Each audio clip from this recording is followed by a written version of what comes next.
Bom dia. Bom, muito bom dia.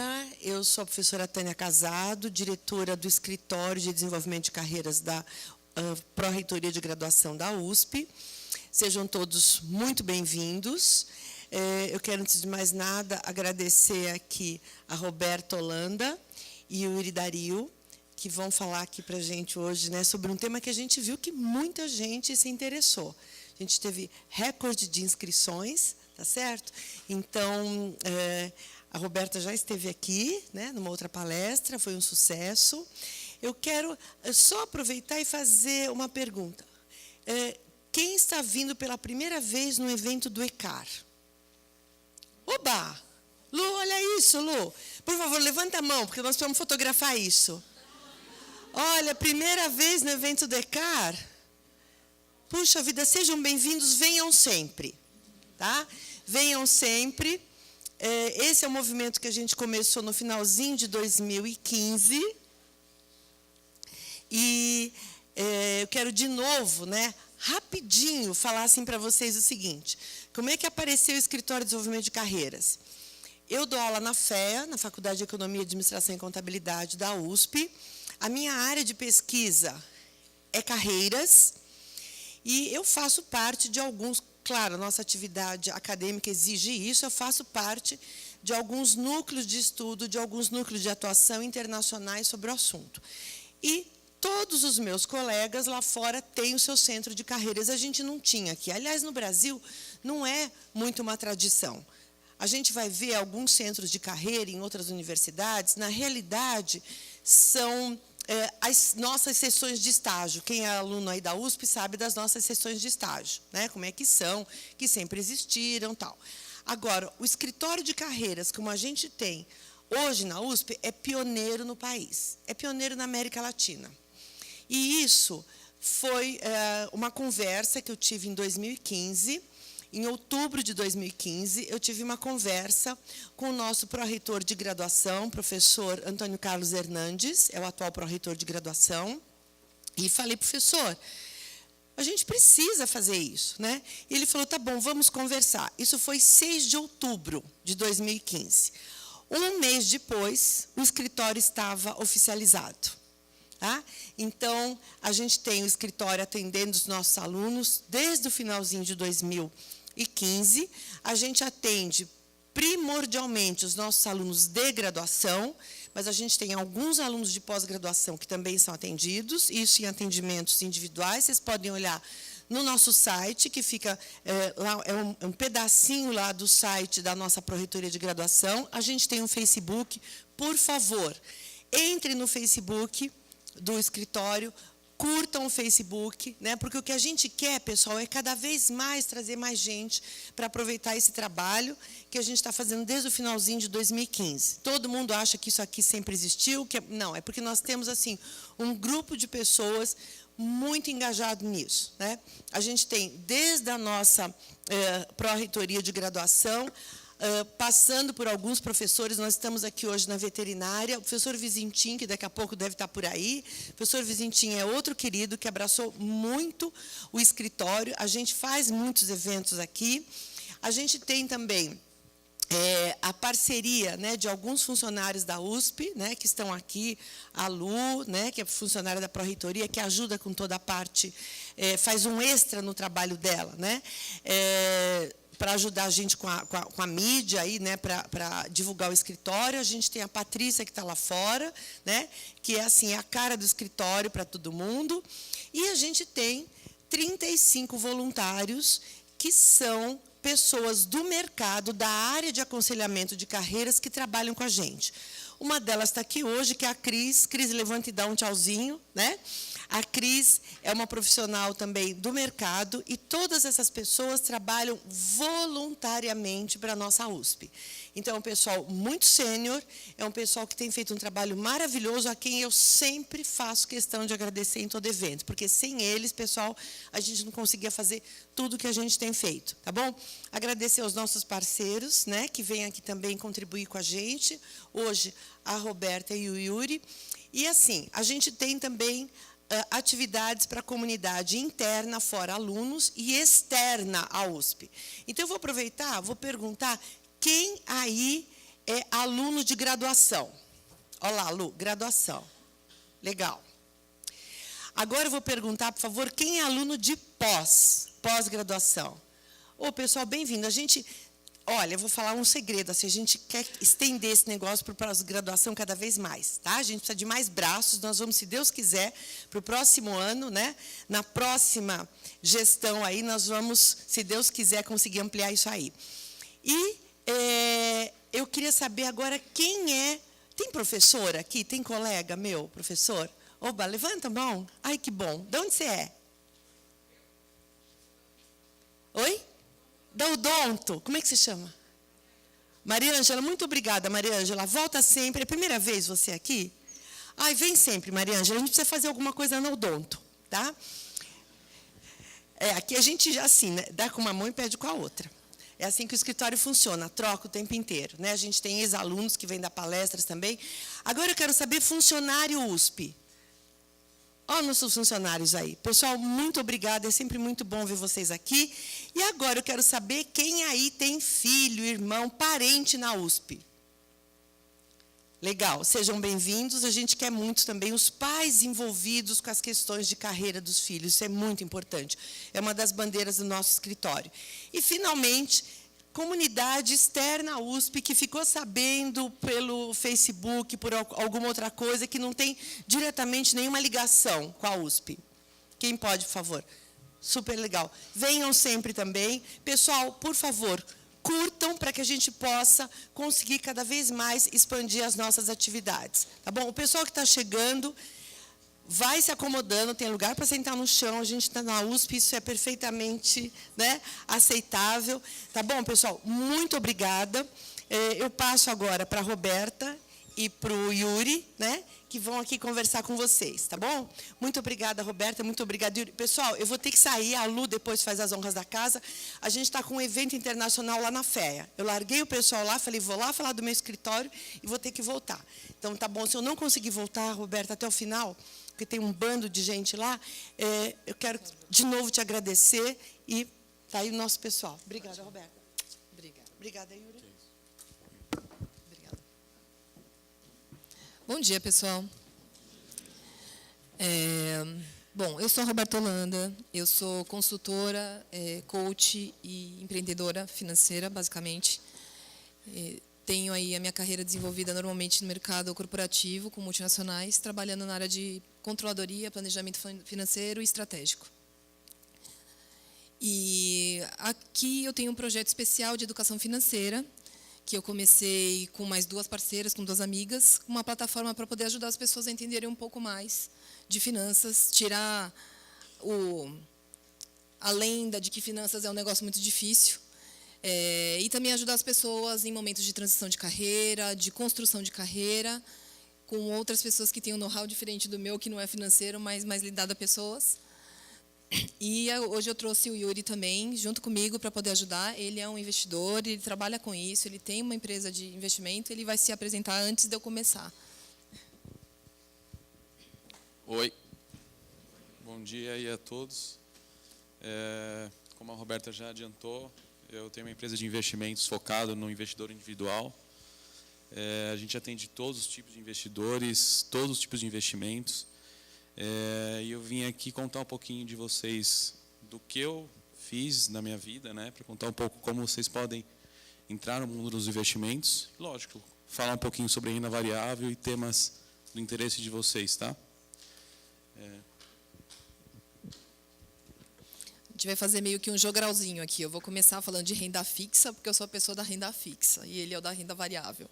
Com emoção é com ele, sem emoção, ou com pouca emoção é comigo. Gente, primeiro eu vou começar a fazer um pouquinho assim para falar de investimento no sentido amplo da palavra. O que é investimento em qualquer situação, tá? Quando a gente fala em investimento, a gente pode estar falando de recursos monetários e não monetários. A gente pode estar falando de dinheiro que a gente põe e de tempo que a gente investe, de recursos que a gente pode fazer, coisas que a gente pode utilizar para gerar mais dinheiro no futuro, para incrementar o capital inicial que a gente tem, seja ele intelectual, seja ele financeiro. Então, aqui, começando com o financeiro, que é onde a gente coloca lá o dinheiro em algum tipo de aplicação de investimento, onde a gente vai querer que ele dê frutos, né? A gente tem o investimento no conhecimento, que basicamente é o que todo mundo está fazendo aqui, buscando conhecimento para se aprimorar, para ter mais do que poder trocar com o mercado e isso valorizar o passe de vocês. Viagens, que não deixa de ser um grande investimento também. Afinal de contas, a gente sempre aprende alguma coisa em qualquer lugar que a gente vai. Então, a gente aprende cultura, a gente aprende novos costumes, a gente aprende muita coisa diferente que pode ajudar a gente no momento de troca. E aqui a gente está falando de investimentos em meios produtivos, que é o quê? Você comprar um ônibus e fazer transporte, então você está transformando isso numa forma de gerar renda. Comprar uma máquina que você vai comprar o tecido, vai customizar uma roupa e vai vender, portanto, você vai gerar valor agregado nesse negócio. Então, isso não deixa de ser um investimento, vai te trazer um retorno. E também, por que não, o lado intelectual, que você vai trocar o conhecimento que você tem, como uma consultoria, buscando, claramente, com esse aprimoramento, passar isso para as pessoas, e isso tem um valor agregado maior para você. Indo agora para a parte de despesas, porque quando a gente fala de investimentos, a gente pensa que tudo que a gente gasta pode ser um investimento, não necessariamente. A gente pode estar gastando dinheiro, investindo um dinheiro, em teoria? Não, a gente está gastando, a gente está comprando um carro para passear, para ir até a praia. Então, você comprou na concessionária por X, e quando você for vender, vai ser X menos alguma coisa. Se vocês tiverem sorte, vai ser metade. Se não, pode ser menos que isso. Material de escritório, quando a gente não fala de uma papelaria, por exemplo. Você tem caneta, você tem tesoura, que você vai usar no seu dia a dia. Isso não vai incrementar o valor de nada que você tiver. Ou uma comemoração que não seja quem tem uma empresa de eventos, é claro, porque isso também vai gerar dinheiro. Quando a gente está falando de um casamento, de uma festa de aniversário, que você agrega valor a pessoas porque você tem convivência e tudo mais, mas isso não financeiramente vai se transformar num investimento, né? E as contas que a gente fala, ou serviços básicos que a gente tem, que não estão associados à produção, porque tudo isso daqui também pode ser uma forma de ganhar dinheiro. De repente, existe a necessidade de uma luz adicional, porque você tem uma máquina que funciona, que gera produção. Então, aqui a gente está falando daquilo que tem na sua casa, no seu dia a dia, que não gera nenhum tipo de ganho efetivo de produção. Então, aqui você está falando da sua conta de internet, da água que você paga no seu dia a dia. E aí é importante lembrar que, quando a gente fala de investimento, qualquer investimento é um gasto. Você vai ter que deixar de usar esse dinheiro para alguma coisa, comprar qualquer coisa, nesse momento, para visualizar alguma coisa no futuro, seja ele de curto, médio ou longo prazo. Mas nem todo gasto é investimento, que foi o que eu acabei de falar. A gente tem coisas que a gente gasta que não tem retorno algum. Tá? Yuri, fica à vontade para fazer as suas observações. Investimento e especulação é um negócio que gera muita confusão. Confusão no sentido de até qual é o limiar entre o investimento e a especulação. Não existe um limiar, gente. Aí depende muito, é muito de pessoa para pessoa. Um investidor pode imaginar que ele está sempre investido sem especular, se ele conhece bem o mercado, e tem gente que especula propositadamente, e isso para ele está ok. Especulação, aqui, no sentido do que eu busquei, no lado conceitual, é falar que, quando a gente faz de investimento, a gente está basicamente olhando para o longo prazo, buscando uma rentabilidade razoável. E, quando a gente está falando de especulação, a gente tem um objetivo de lucro mais no curto prazo, cada vez mais rápido. É um conceito geral, não significa que essa é a verdade universal, ok? Aí a gente fala aqui, toda parte de... na maioria dos casos, qualquer investimento não deixa de ter risco. Independente da gente falar da poupança, a gente sabe que no passado aconteceu da poupança ser presa pelo governo. Então, ela é 100% segura? Na teoria, ela é. Mas todo investimento tem algum tipo de risco, seja ele pequeno ou muito alto. Tá? E aí, o que diferencia um investidor do especulador, basicamente, é o nível de risco que essa pessoa está disposta a tomar. Se ela está disposta a perder ou não na hora que ela faz uma aposta, porque ela pode ter grandes ganhos. o ponto aqui, basicamente, é o investidor buscar coisas com menos volatilidade, com menos variação, e o especulador está pronto ou disposto a passar por maiores variações para chegar num resultado melhor. E aqui, falando de um grande escritor que fala de investimento, o Investidor Inteligente, que é um livro que ele lançou, no conceito dele de investimento, quando a gente fala de investimento, a gente está falando que a gente tem que proteger o principal que a gente aplicou, o nosso capital inicial, com algum retorno adequado. Adequado, gente, pode ser qualquer coisa, porque cada um tem o seu adequado, né? E aí a gente está falando que qualquer operação que não ele está falando que qualquer operação que não entre nesse patamar de proteger o original, mais alguma coisa adequada, passa a ser especulação. É uma simplificação enorme do que a gente está falando, porque pode ser diferente. Fazendo um resumo do que eu acabei de falar. Quando a gente fala quando a gente está falando em prazo de operações, normalmente o especulador vai estar olhando o curto prazo e o investidor vai estar olhando o longo prazo. A motivação principal, em teoria, do especulador é o lucro. E do investidor é proteger o capital dele. A capacidade, a preservação do capital que ele tem, aquilo que ele possui hoje, no mínimo. Quando a gente olha em relação ao risco, o especulador tem a tendência de maximizar esse risco porque ele quer melhores retornos, e o investidor tem o hábito de minimizar esse risco por vários tipos de comportamentos. Depois a gente vai falar um pouco sobre isso. O estilo de portfólio, no caso do especulador, pode ser mais concentrado. O que significa isso? Significa que ele pode apostar mais em algo que varia mais de uma vez, e o investidor vai lá e tenta pulverizar o máximo de investimentos para ele, porque se um variar muito para baixo, outro variar mais para cima, na média, ele tem um retorno que para ele faz sentido, né? Então, ele tende a diversificar. E as chances de sucesso, quando a gente fala em longo prazo, são melhores para o investidor do que para um especulador. Isso tudo é numa regra geral. Tudo tem sua exceção. É claro que o especulador pode ganhar muito dinheiro também.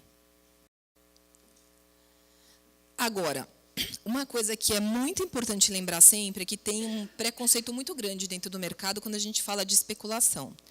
Quando a gente fala de especulação ou de especulador, a pessoa já associa alguma coisa ruim. Ah, tem alguma coisa que é fora da lei, tem alguma coisa que não serve, tem alguma coisa que o cara está fazendo de errado para ganhar tanto dinheiro. Não, gente. Se a gente não tivesse especuladores no mercado, o mercado seria completamente estático. Porque tem que ter alguém que acredita que aquilo vai subir e que vai comprar, e tem aquele que acredita que aquilo não sobe mais, que vai vender. Porque se fosse simplesmente olhar para o futuro como o investidor faz em teoria, que é vou esperar concretizar o meu lucro daqui a 5 anos, como é que você faz o mercado em 1 ano, em 6 meses, em 2 anos? Então, tudo isso faz diferença e a gente necessita desse especulador para ele dar liquidez ao mercado, para ele fazer com que ele se mova. Tá? E aí a gente tem a parte de ações, de fundos imobiliários, todos esses produtos, a gente vai falar os produtos principais que são mais conhecidos pelo mercado. É impossível a gente elencar tudo que existe no mercado, porque ele é muito vasto, não só aqui, mas fora do Brasil. E aqui a gente está falando de investimentos que são mais conhecidos, que são mais fáceis de a gente trabalhar e que vocês já devem ter escutado, pelo menos em algum momento. Tá? Agora, quando a gente fala de... A intenção dessa palestra, basicamente, sempre foi criar a consciência nas pessoas do que é investir.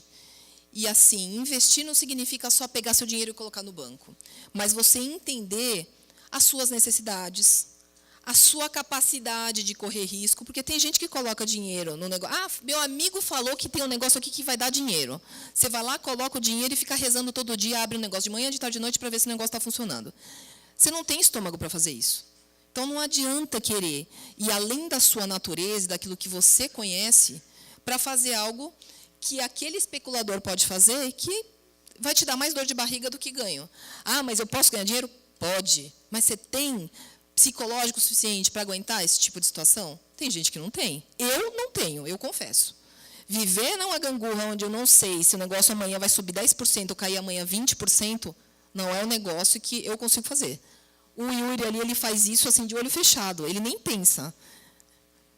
Então, assim, Não tem certo e errado, gente. Cada um tem o seu e cada um tem que respeitar os seus limites, é como qualquer coisa na vida, tá?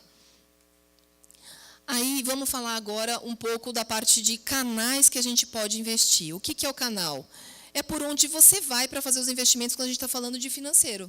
Então, aqui, a gente está se atendo somente àquela primeira parte do investimento que eu falei, que era pegar o seu dinheirinho, botar em algum lugar e ter um maior lucro, vamos supor. Então, a gente está falando só de finanças aqui. Não está falando de setor produtivo, não está falando de conhecimento, porque isso são outros investimentos que vocês podem fazer, que não são o core daqui. Então, quando a gente fala de bancos, a gente está falando de bancos grandes, bancos aqui de varejo, que são os bancos que trabalham com todos os tipos de produto, então você tem todos os tipos de movimentação, e também a gente tem os bancos de investimento, que são, para as pessoas que não estão muito habituadas ao mercado de investimento, são bancos que só trabalham com isso. Não é um banco que você vai achar a portinha dele em qualquer lugar, vai entrar e falar, quero investir dinheiro. Esse cara, para você acessar normalmente, você faz pelas corretoras. As corretoras são os intermediários, certo? Que vão fazer essas operações, ou vão te ajudar, pelo menos assim. Você acessa o banco X ou Y para comprar um produto que ele está oferecendo, que é um banco de investimento. O banco de investimento, normalmente, tem produtos que podem ser mais atrativos para a pessoa investir, porque ele tem como core trazer gente para investir. Então, o ponto dele é, tenho que dar uma rentabilidade melhor para a pessoa sair do Itaú ou do Bradesco para vir para cá, porque senão a pessoa não vem. Então, assim, tudo é uma questão de relatividade daquilo que você quer. Você quer segurança? Não quer, assim, se o Itaú quebrar, o Brasil quebrou também. Então, você pode ter segurança? Pode ter o banco original, que hoje está vinculado a um monte de escândalos que a gente sabe. Mas ele é um banco que tem títulos que a gente pode comprar. E hoje, como ele está numa situação que não é muito boa, pode ser que ele esteja pagando melhor para você ter um retorno. Cada um sabe aonde dói o estômago na hora de fazer isso, gente. E as corretoras, aqui tem 3, mas tem milhões de corretoras, gente. O Yuri mesmo tem uma corretora, portanto, a gente pode trabalhar com isso de muitas formas. E aí depende muito do perfil da pessoa.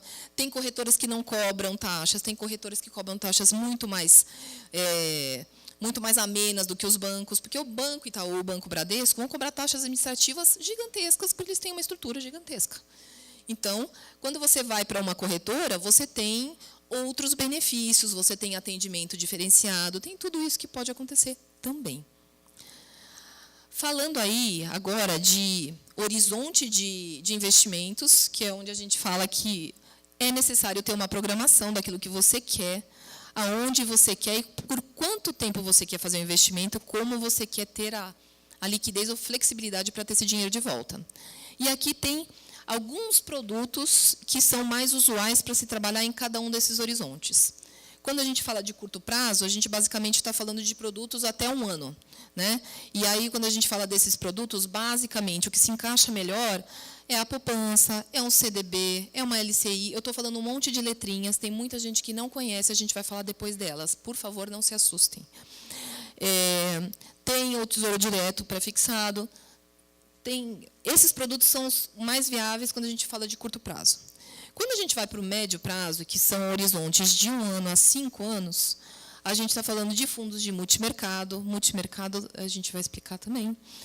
Tesouro Direto em geral, porque o Tesouro tem vários tipos de produtos, não é um tesouro só. Quando a gente vai falar assim, investe no Tesouro, então. No Tesouro qual? Tem vários. A gente fala de fundos de investimento de renda fixa, que também tem uma porção. E aí a gente vai para o longo prazo, que são prazos acima de 5 anos. E por que acima de 5 anos? Porque, normalmente, quando a gente investe nesses produtos, a tendência é que eles tenham variações maiores no decorrer do tempo, mas, quando a gente olha no horizonte maior, ele tende a dar mais rentabilidade, que são as ações, que são os fundos imobiliários, que são os imóveis. O horizonte é maior para você realizar algo melhor. Por isso que, normalmente, eles se encaixam melhor nesses prazos mais longos. Aí eu vou falar um pouquinho de perfil de investidor, que foi o que eu falei da dor de barriga. A média, ok?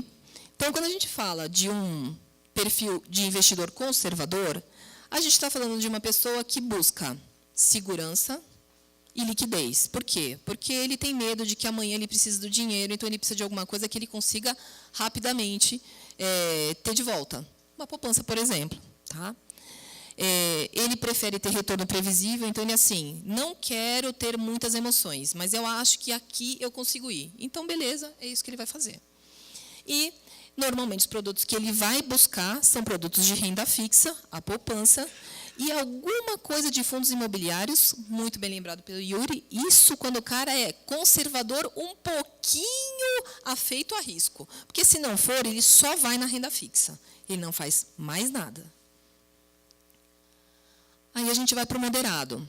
Esse moderado, ele tem um perfil também do conservador, mas ele está disposto a correr um pouquinho de risco, pouca coisa. Então, ele tende a tentar conservar o patrimônio que ele tem, certo? E ele tem uma gama de produtos que ele vai poder usar que é mais restrita, exatamente porque ele tem essa tendência conservadora. Então, ele vai buscar lá uma renda fixa ou um fundo multimercado. Depois a gente vai para o balanceado. E aqui, gente, os limiares são muito, muito leves. O cara pode ser balanceado médio, pode ser para lá. Então, assim, no mercado normal é conservador, moderado e agressivo. Aqui eu tenho 5 tendências e, assim, eu poderia transformar isso em 8, talvez. Mas é só para a gente ter uma ideia de como os limiares são simples de ver e não existem grandes diferenças. Tá? Quando a gente olha para o balanceado, esse cara tem um pouco de apetite para ganhar um pouco mais. Então, eu estou afeito a correr um pouco mais de risco. Eu posso correr um pouco mais de risco. Ele quer conservar o poder de compra dele, mas aí ele vai variar mais o portfólio dele. Esse portfólio variado vai trazer algumas opções que ele pode ter de ganhos maiores. Tá? E aí ele vai estar num fundo multimercado, num fundo imobiliário, na renda fixa, mas continua ainda muito atrelado à segurança. O arrojado, e depois a gente vai falar do agressivo, são bem parecidos. A diferença é o quanto eles estão dispostos a perder do capital inicial. O cara tem dinheiro, fala assim, eu vou botar o dinheiro lá e estou disposto a perder uma parte desse capital. É claro que ele não quer, mas ele está disposto ele põe em risco isso, exatamente porque ele espera uma rentabilidade melhor. Aqui, então, a gente está falando de um cara que corre riscos calculados, ele sabe o que ele está fazendo, ele conhece o mercado, né? E aí ele aceita perder uma pequena parte do patrimônio dele. Pequeno pode ser 5%, 10%, 15%, depende do pequeno para cada um também. Tem gente que pode aceitar perder 30% e aceitar isso como pequeno. Né? Tem gente que não aceita 5%.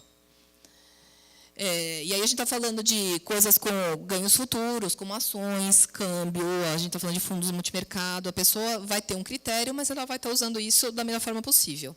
A diferença para o agressivo é que ele vai tentar maximizar o retorno dele o quanto ele puder, e, para isso, ele está disposto a perder mais. Ele bota mais do capital dele, então, aqui, vamos supor, o arrojado ele vai até 20% do patrimônio dele em coisas muito arriscadas. O agressivo pode ir a 60%, 70%, sei lá, 100%? Enfim. Já viram a diferença entre eu e ele, né? Eu vou no 70%, ele vai no 100%. Então, é isso, gente. Basicamente, são muito parecidos, mas tem aí o quanto a pessoa está disposta a abrir mão do capital inicial dela para poder ganhar dinheiro. Ganhar dinheiro não, porque ninguém ganha, tá? A gente faz dinheiro. Quem ganha, perde. É bom lembrar disso também. Tá? E aí a gente fala um pouquinho do conceito de renda fixa, que não vai mudar muito quando a gente fala de renda variável, é só a gente pensar no conceito do que significa a gente aplicar em renda fixa. Né? O que significa isso? A gente vai pegar o nosso rico dinheirinho, tirar de algum lugar e emprestar. Vai emprestar para uma empresa, vai emprestar para um banco, vai emprestar para o governo. E qual é a promessa que a gente quer quando a gente faz isso? Que a gente ganhe o nosso dinheiro de volta, com mais alguma coisa de rentabilidade, com os juros que a gente vai receber por ter emprestado dinheiro para alguém usar. Né? E aí, tem um outro conceito que é bem importante falar para vocês, que é quando a gente fala, a maioria dos produtos que a gente tem disponíveis no mercado, eles têm características que podem ser pré-fixadas ou pós-fixadas. O que significa isso? Você pode ter um produto que você escolhe hoje, que você já escolhe e fala, eu vou ganhar X%, que é o caso de uma taxa que eu entrei, fiz um investimento, eu sei que eu vou ganhar 8% no final. Vai ficar um ano parado o dinheiro no banco e no final vai dar 8% daquilo que eu pus. E aí a gente tem o pós-fixado, que é o quê? É um indicador. Você tem um indicador de inflação, você tem indicador de câmbio, o que mais indicador? É isso, né? Basicamente. Então, você vai ter um indicador que é IPCA, IGPM, vai ter um índice, a Selic, né, que é a taxa oficial do governo. Então, assim, tem algum índice que determina o quanto você vai ganhar, mas esse índice varia. Portanto, você só vai saber o quanto você vai ganhar no final da história, quando você for resgatar esse fundo, ok? Ou qualquer tipo de aplicação que você tiver. A ação é diferente disso. Aqui a gente está falando em renda fixa, onde a gente tem produtos que são determinados dessa forma. Você pode comprar um produto de renda fixa que vai ser pós-fixado na Selic. Então, quanto tempo atrás a Selic estava 14,5%? Um ano? Um ano. Há um ano atrás a Selic estava 14,25%. Hoje ela está 7%. Então, assim, lá atrás, fazer investimento te dava 14% se você tivesse colocado alguma coisa na Selic. Mas hoje, se aquele investimento que você fez há um ano atrás está atrelado à Selic, ele não vale mais 14%. Ele vale 7%. Então, é uma loteria. A gente tem que... Por isso que investimento é algo que a gente tem que estudar, tem que entender onde você está pondo seu dinheiro, qual é o tipo de variação e risco que você tem. Não dá para fazer as coisas nas cegas. Mas mesmo aplicar na poupança, você deixa o dinheiro na poupança e, às vezes, você perde um monte de dinheiro. E eu vou contar um pouquinho disso daqui a pouquinho, quando a gente falar dos produtos. Então, aqui, eu vou falar da renda fixa, dos produtos mais usuais, tá? E vou explicar um pouquinho de cada um deles, com alguns riscos e algumas vantagens que cada um deles possui. Primeiro, vamos falar da poupança. A tal da poupança é um produto super conservador, né, que muita gente faz, acho que ainda 70% da população brasileira tem o dinheiro aplicado na poupança. E ele é um produto que tem uma rentabilidade. Primeiro, né, a primeira armadilha da poupança é que ela só te paga a rentabilidade depois de 30 dias que você põe o dinheiro lá. Se você aplicar o seu dinheiro e daqui a 15 dias falar, poxa, preciso do dinheiro, é exatamente o que você pôs no banco. Você não tem um centavo a mais. Você precisa esperar os 30 dias para ele consolidar e te pagar essa rentabilidade.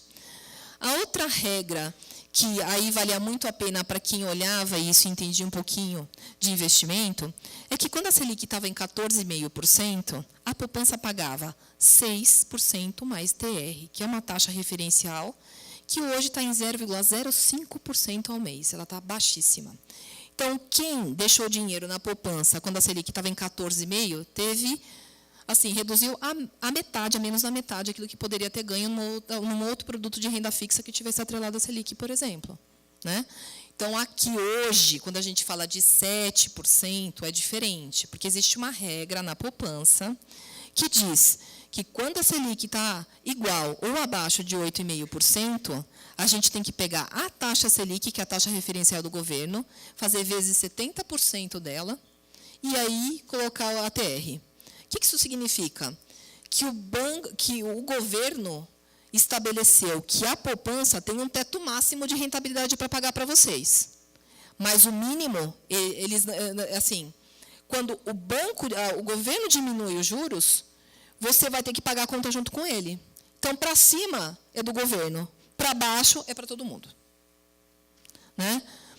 E aí a gente tem uma isenção de imposto de renda quando esse valor é abaixo de R$70 mil, quando está colocado, quando você aplica até R$70 mil, que isso é uma armadilha também, porque todo mundo fala, a poupança é livre de imposto de renda. Não, vírgula, até R$70 mil. Depois, ele tem incide imposto de renda como incide em todas as outras aplicações, ok?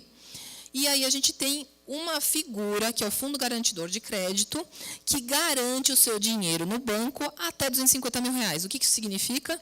Se uma instituição quebrar, onde você deixou o seu dinheiro na poupança, até R$250 mil, o governo garante a devolução do seu dinheiro. É o governo que garante, né, Yuri? Aí a gente vai para uma letra de crédito imobiliário. O que significa isso? É um produto que se usa para fazer empréstimos imobiliários. Ele vai garantir toda a parte de empréstimos que se faz dentro do mercado quanto a imóveis, né? Esse é um produto que, geralmente, promete uma rentabilidade boa no decorrer de 2 anos, acima da poupança, né? Só que a desvantagem dele é que ele é um produto que você só vai se resgatar no momento em que ele vencer. Então, se você não tiver um horizonte, se você tiver o horizonte de 2 anos para poder deixar o seu dinheiro parado, ok. Se você não tiver, você tem que pensar, porque você pode colocar esse dinheiro aqui e você não vai conseguir resgatar. Então, tem que saber aonde você põe seu dinheiro e qual é o seu limiar que você pode esperar para recuperar esse dinheiro. Ele tem as modalidades, como eu falei ali atrás, de pré-fixado, de pós-fixado e híbrido. Ainda tem emoção. Tem uns que você pode pegar e fazer o seguinte, você tem uma rentabilidade de 5% ao ano, mais variação do IPCA. Então, ele tem um índice que é fixo, você sabe que parte de 5, mas que vai somar a alguma coisa de um índice. Pode ser isso, ok? E a gente também tem aqui isenção de imposto de renda. Portanto, esse carinha aqui, na hora que você aplica, você não paga imposto de renda na hora de que você resgata ele. Aí a gente tem outro que é muito parecido com ele. A diferença básica é que ele vai financiar o agronegócio, que é um outro negócio de interesse do governo, que tem taxas baixas. Normalmente a gente sabe que as taxas para imobiliário e agropecuário são baixas mesmo. O governo financia isso, nos livrando do imposto de renda e deixando esse dinheiro parado. Por isso que, normalmente, eles não são resgatados no curto prazo, eles são resgatados no momento em que eles vencem. Porque aí o governo tem a garantia de que aquele dinheiro está lá para eles poderem usar para outras coisas. Tá? Funcionamento é exatamente igual ao LCI. Vamos agora para um debenture. Esse daqui foi assim, um nome muito difícil para mim, porque debenture é um negócio que para mim é super complexo e que o Uri me fez entender que é simples. Por quê? A debenture, basicamente, é um título onde a gente empresta dinheiro para uma empresa não financeira. Ou seja, a gente compra um título que a Ambev, a Vale ou a Petrobras está colocando no mercado, pedindo dinheiro emprestado para poder financiar algum investimento que ela vai fazer dentro do negócio dela. Ah, mas tem risco? Tem o risco da empresa quebrar. Mas vamos falar que é difícil a gente pensar que uma instituição como a Ambev pode quebrar? É difícil. Ela cresce muito. Nos últimos anos, ela tem tido crescimentos enormes, né, sustentáveis. Pode acontecer? Pode. Por isso que, na hora que a gente vai pensar... E aqui a gente está falando de renda fixa, hein, gente? Quando a gente está falando de renda fixa, existe risco, sim. De repente, a debenture que foi lançada foi uma debenture de uma empresa que não está tão estruturada. Aí você tem que estudar o que a empresa faz, qual que é o plano dela de futuro, como é que é a administração dela. Até um ano atrás, quando a gente falava do frigorífico lá que deu toda a confusão, todo mundo queria botar o dinheiro lá, porque era um negócio que crescia a olhos vistos. Hoje, vai pensar, como é que é o nome da empresa lá que está dando tanta confusão? JBS. Você vai pegar e colocar dinheiro na JBS hoje? Então, há 2 anos atrás, o povo se matava para botar dinheiro lá. Então, varia, sim, e é renda fixa. Tá? Aí a gente vai para o CDB, que a diferença entre ele e o debenture é que você está emprestando dinheiro para um banco. Então, você vai pegar e vai emprestar o dinheiro para o Itaú, para o Bradesco, para o banco que você tiver.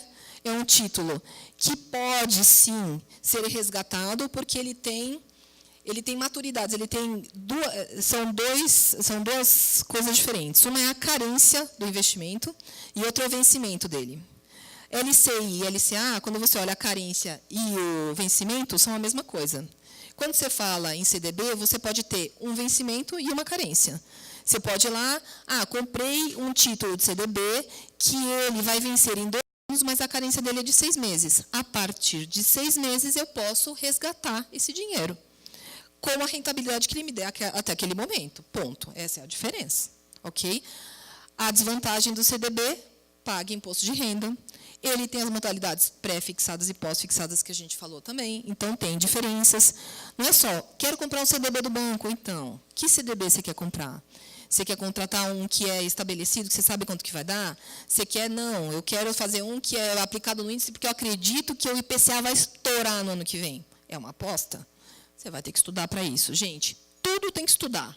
Nada é fácil, não tem jeito. Entendeu? E aí a gente tem essa flexibilidade de poder fazer a liquidez, ter uma possível liquidez dependendo do produto em função disso. Então, tem que tomar muito cuidado na hora que você escolhe o seu produto.